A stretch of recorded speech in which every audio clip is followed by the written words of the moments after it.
আমরা চাই তুমি বিয়ে করো, এইভাবে একা থাকলে তুমি অসুস্থ হয়ে যাবে। বাহ, দারুণ বললে। তুমি আমাকে নিয়ে ভাবছো? আপনি ছাড়া আমাদের আর আপন কে আছে বলুন? সেজন্যই আপনার বিয়ের কাজটা সেরে আমরা কানাডা চলে যেতে চাই। তোমার মা মারা গেছে মাত্র 12 দিন হলো, এর মধ্যেই বিয়ে করব?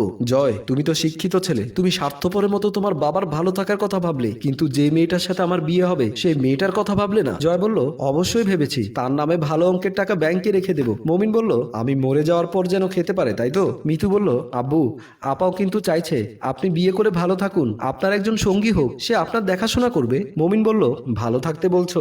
আমার গ্যারান্টি কি? জীবনের আলো তো যে কোনো সময় নিভে যেতে পারে, তারপর ওই অল্প বয়সী মেয়েটির কি হবে? আরে আমার তো এক পা কবরে, আমি কেন এখন বিয়ে করব? আমি এখন নাতি নাতনির সাথে খেলাধুলা করব, বাহিরে ঘুরতে যাব, আনন্দ ফুর্তিতে মেতে থাকবো। সেই সুযোগটা না করে নিজেরা দায়িত্ব নিয়ে বাবার বিয়ে খেতে চাইছো? জয় বলল, আসলে বাবা। মমিন বলল, আসল কথা হলো, বাবা মা বুড়ো হয়ে গেলে সন্তানরা সব স্বার্থপর হয়ে যায়, কেউ বৃদ্ধা